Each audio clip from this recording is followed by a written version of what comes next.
जय हिंद, नमस्कार यूपीएससी के सभी दोस्तों को। अब तक हम देख रहे थे vision IAS test series number 2 UPSC 2023 pre.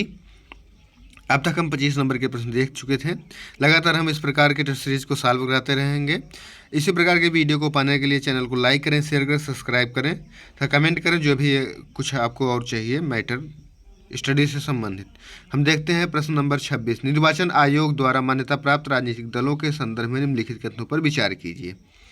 जिसमें हमारा पहला कथन है, इस प्रकार देख सकते हैं, निर्वाचन आयोग राजनीतिक दलों के निर्वाचनों में उनके प्रदर्शन के आधार पर राष्ट्रीय दल या राज्य स्तरीय दल को के रूप में मान्यता देता है। दूसरा है, निर्वाचन आयोग द्वारा राजनीतिक दलों को दी गई मान्यता में उनके कुछ विशेषाधिकार निर्धारित किए गए हैं।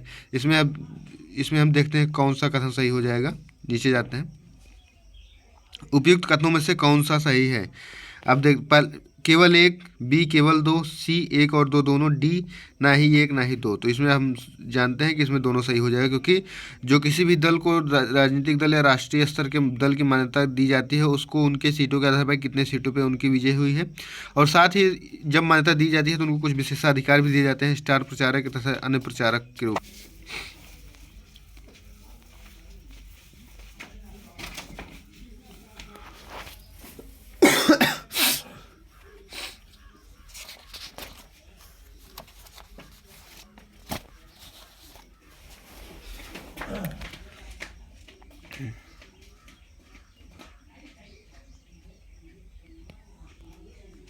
अगला हमारा 28 नंबर का प्रश्न है, मंत्रिमंडलीय समितियों के संदर्भ में निम्नलिखित कथनों पर विचार कीजिए। संविधानोत्तर निकाय है। सभी मंत्रिमंडलीय समितियों की अध्यक्षता प्रधानमंत्री करते हैं। तो हमारा इसमें देखते हैं कौन सा सही हो जाएगा। ये हमारा सही हो जाएगा। दूसरा है, सामान्यतः जो समितियों के अध्यक्ष होते हैं प्रधानमंत्री होते हैं, लेकिन अधिकतम जो है उसी में से चुने जाते हैं। तो इसमें हमारा ए ऑप्शन सही हो जाएगा। ज़्यादातर समितियों के जो अध्यक्ष होते हैं उसी समिति में से चुने जाते हैं। अगला प्रश्न है, वैश्विक अर्थव्यवस्था के संदर्भ में society for world wide interbank financial telecommunication shift निम्नलिखित में से कौन से कथन को सही संदर्भित करता है। यह सुरक्षित वित्तीय संदेश सेवा प्रदान करके लेन देनों की जानकारी को सत्यापित करने के लिए एक मध्यस्थ का कार्य करता है। दूसरा हमारा है, यह देशों के बीच वास्तविक धन हस्तांतरण करने वाले एक समन्वयक के रूप में कार्य करता है। सी है, यह विश्व बैंक का नेतृत्व करने वाला एक संगठन है जो वित्तीय संचार एवं अंतर्राष्ट्रीय मानकों को स्थापित करने में मदद करता है। डी है, यह बैंकिंग पर्यवेक्षण संबंधी समिति द्वारा किए गए एक समझौते का समुच्चय है जो बैंकों के वित्तीय प्रणाली के जोखिमों पर केंद्रित होता है। तो इसमें हमारा ए ऑप्शन सही हो जाएगा। यह सुरक्षित वित्तीय संदेश सेवा प्रदान करके लेन देनों की जानकारी को सत्यापित करने वाला एक मध्यस्थ के रूप में कार्य करता है। अगला हम देखते हैं, अगला जो हमारा प्रश्न है 30 नंबर का प्रश्न है हमारा, भारत में निर्वाचन की फर्स्ट पास्ट द पोस्ट प्रणाली के संदर्भ में निम्नलिखित कथनों पर विचार कीजिए। जिसमें हमारा पहला कथन है, इस प्रणाली के अंतर्गत प्रत्येक निर्वाचन क्षेत्र एक प्रतिनिधि का निर्वाचन करता है। दूसरा हमारा है, इस प्रणाली के अंतर्गत विजेता प्रत्याशी को 50% से अधिक मत प्राप्त करना अनिवार्य होता है। तो इसमें हम आप देखते हैं कि उपयुक्त कथनों में से कौन सा सही है, इसमें चुनना है हमें कौन सा। देखते हैं उपयुक्त कथनों में से कौन सा सही है। ए केवल एक, बी केवल दो, सी केवल तीन, डी ना ही एक ना ही दो। इसमें हम देखते हैं कौन सा होगा। हमारा 30 नंबर का प्रश्न है, तो इसमें जो हमारा पहला है वो सही हो जाएगा और दूसरा सही नहीं होगा, क्योंकि इसमें भी मतलब कई उम्मीदवार होते हैं, तो जिसको सबसे अधिक मत मिलता है वही विजयी हो जाता है। तो 30 नंबर के प्रश्न में हमारा केवल एक सही हो जाएगा। अगला हम देखते हैं 31 नंबर का प्रश्न है हमारा, चुनावी बांड योजना पर विचार कीजिए। सभी राजनीतिक दल चुनावी बांड के माध्यम से धन प्राप्त करने के पात्र होते हैं। दूसरा हमारा कथन है, चुनावी बांड किसी व्यक्ति द्वारा नहीं खरीदा जा सकता है। इसमें हम देखते हैं क्या होगा। नीचे उपयुक्त कथनों में से कौन सा सही है। केवल एक, बी ऑप्शन केवल दो, सी ऑप्शन केवल एक और दो दोनों, डी ऑप्शन ना ही एक ना ही दो। तो इसमें हम देखते हैं, इसको थोड़ा डिटेल में हम देखेंगे क्योंकि करंट अफेयर का क्वेश्चन ही है, बहरहाल 2018 का है, लेकिन फिर भी हम देखते हैं क्या होगा इसमें। उपयुक्त कथनों में से कौन सा सही है। ए, बी, सी 1 2 दोनों, डी ना ही 1 ना ही 2। तो इसमें हम देखते हैं कि क्या सही हो जाएगा। चुनावी बांड खरीदना ऐसे व्यक्ति द्वारा खरीदा जा सकता है जो भारत का ही नागरिक हो, तो भारत में निगमित या स्थापित किए हो। और दूसरा हमारा चुनावी बांड किसी व्यक्ति द्वारा नहीं खरीदा जा सकता है, तो चुनावी बांड जो है किसी भी व्यक्ति द्वारा खरीदा जा सकता है।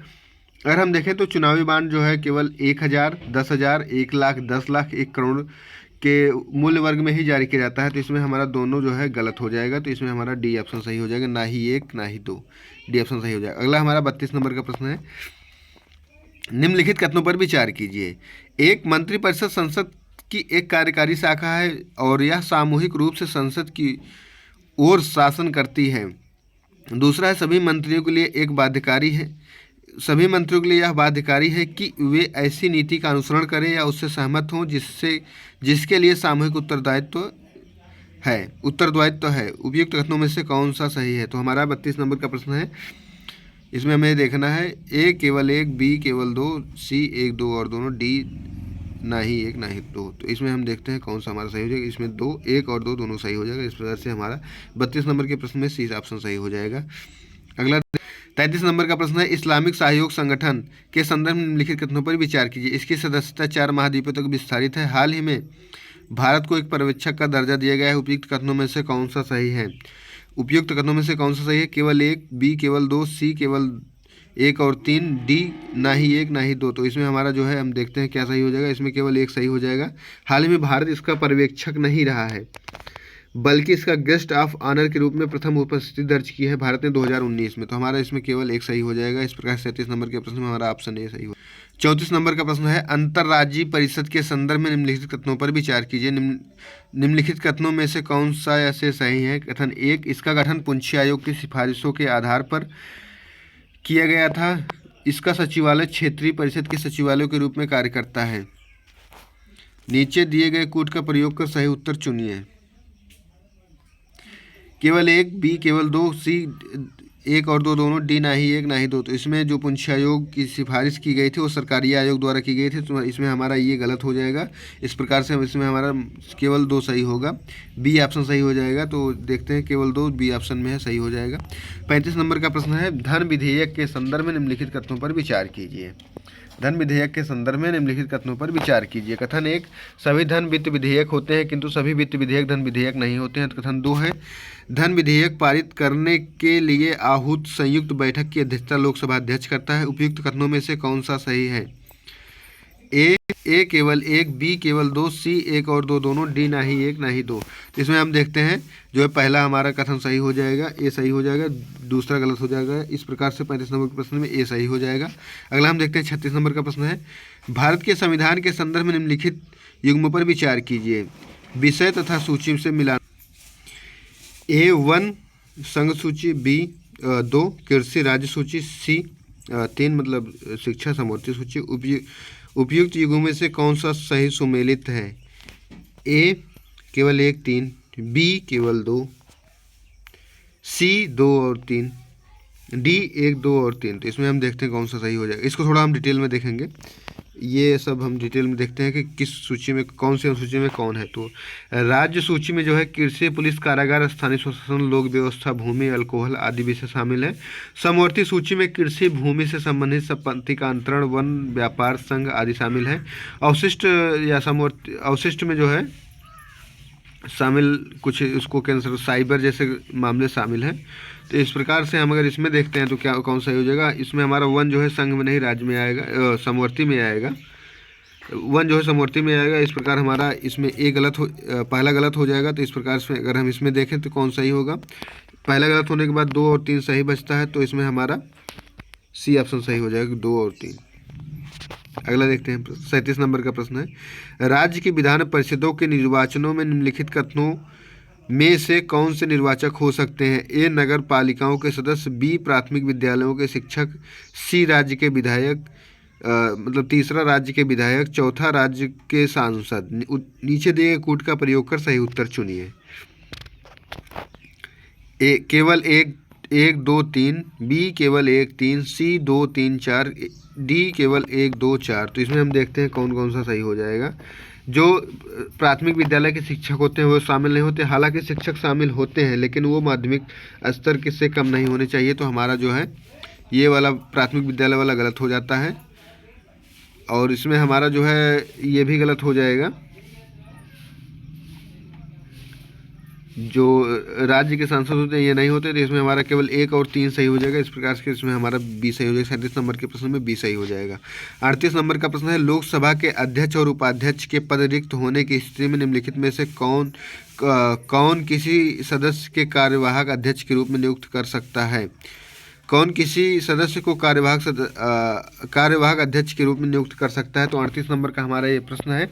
इसमें देखते हैं, ए लोकसभा के सदस्य, बी राष्ट्रपति, सी उपराष्ट्रपति, डी प्रधानमंत्री। तो इसमें हम देखते हैं कौन सा सही हो जाएगा। जो राष्ट्रपति होते हैं उनको यह शक्ति प्राप्त होती है को किसको अध्यक्ष के रूप में नियुक्त करेंगे उस समय। अगला प्रश्न है करंट अफेयर से संबंधित है। हाल ही में सुर्खियों में रहने वाला व्हाइट चिक्ड मैकॉक के संदर्भ में निम्नलिखित कथनों पर विचार कीजिए।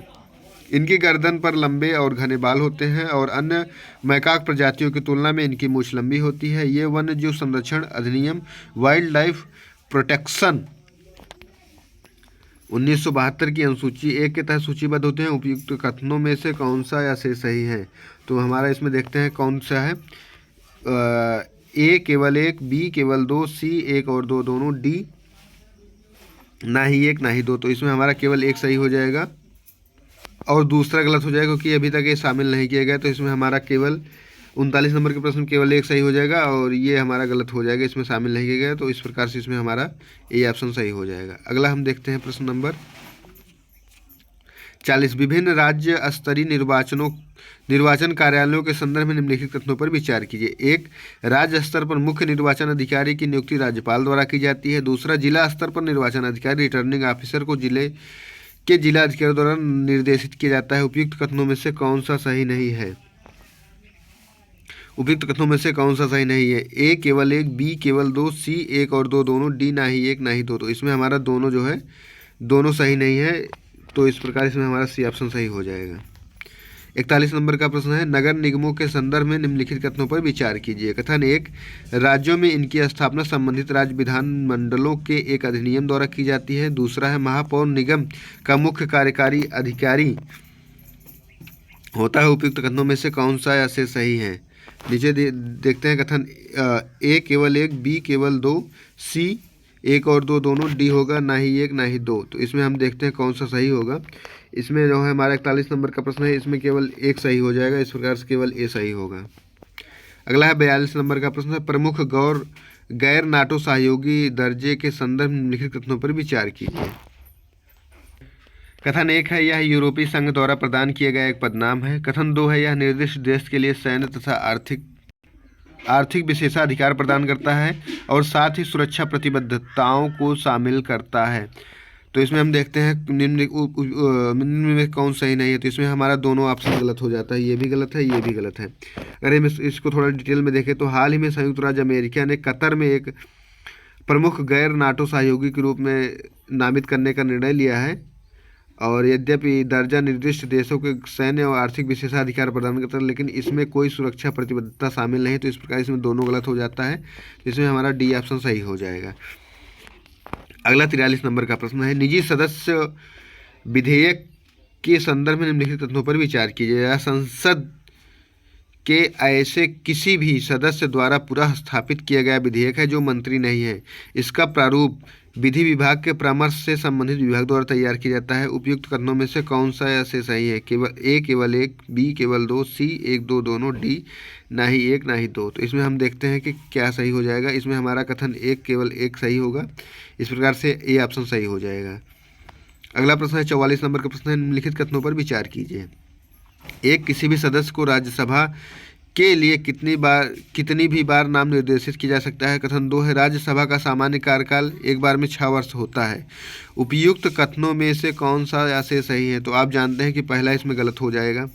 इसमें जो है 44 नंबर का प्रश्न है, इसमें दूसरा गलत हो जाएगा क्योंकि जो राज्यसभा का कोई कार्यकाल नहीं होता। इसमें जो भी सदस्य होते हैं उनका कार्यकाल 6 वर्ष होता है तथा हर दूसरे वर्ष 2 तिहाई या 2 तिहाई जो है सदस्य हटा दिए जाते हैं, पुनः मतलब रखे जाते हैं। तो इसमें हमारा जो है 44 नंबर का प्रश्न है दूसरा गलत हो जाता है। तो इस प्रकार इसमें ए सही हो जाएगा, केवल 1।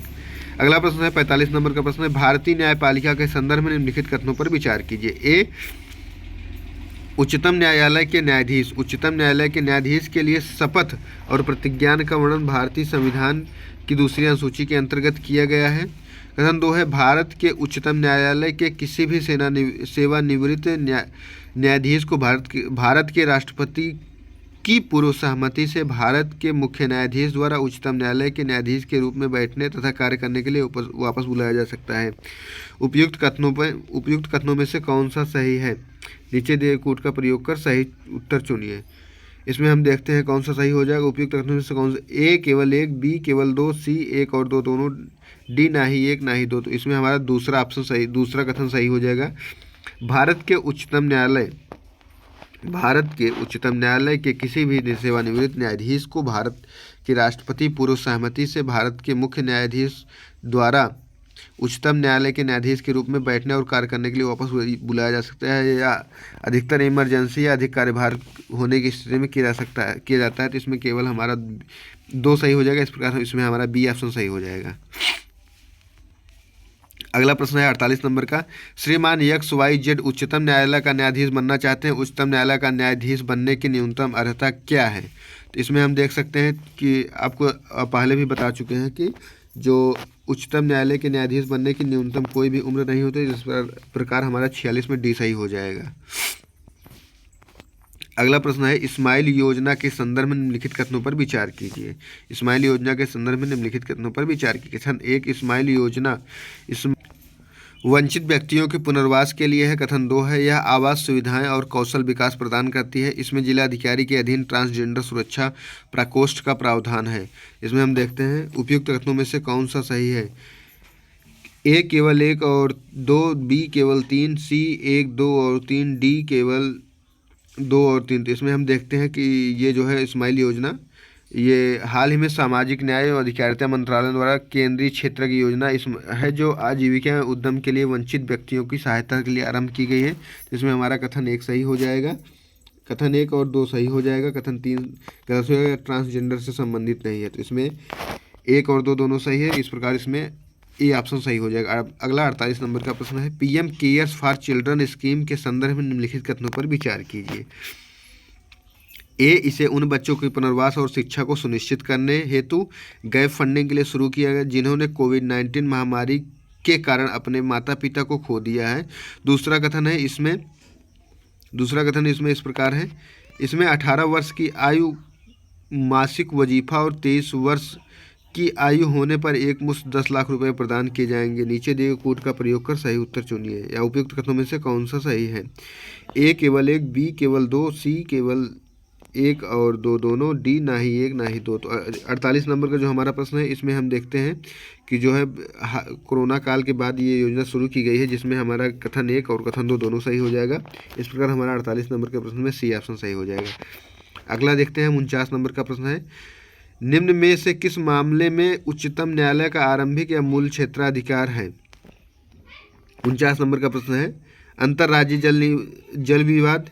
बी ऑप्शन है वित्त आयोग के संदर्भ वाले मामले। सी केंद्र राज्यों के बीच व्ययों का समायोजन। डी जो है रिट संबंधी क्षेत्राधिकार। तो इसमें हमारा जो है 49 नंबर का प्रश्न डी ऑप्शन सही हो जाएगा। जो रिट संबंधी क्षेत्राधिकार होते हैं वो उच्चतम न्यायालय के प्रारंभिक क्षेत्राधिकार के अंतर्गत आते हैं। तो अगला हम 50 नंबर का प्रश्न है, इसमें देखते हैं, हाल ही में उच्चतम न्यायालय ने केंद्र और राज्यों से नागरिकों के मूल कर्तव्यों को लागू करने हेतु एक याचिका का उत्तर देने के लिए कहा था। मूल कर्तव्यों के संदर्भ में निम्नलिखित कथनों पर विचार कीजिए। वर्तमान में 14 मूल कर्तव्य हैं। दूसरा, संविधान में उनके शामिल होने के बाद कर्तव्यों को समाविष्ट करने वाले भाग में केवल एक बार संशोधन किया गया। उपयुक्त कथनों में से कौन सा सही है? ए केवल 1, बी केवल 2, सी 1 और 2 दोनों, डी ना ही 1 ना ही 2। तो आप सब इसका आंसर करेंगे। हम इसका आंसर आप लोग के ऊपर छोड़ देंगे तथा अगले वीडियो में हम इसका आंसर जरूर बताएंगे। इसी प्रकार के वीडियो को पाने के लिए चैनल को लाइक करें, शेयर करें, सब्सक्राइब करें। जय हिंद, नमस्कार।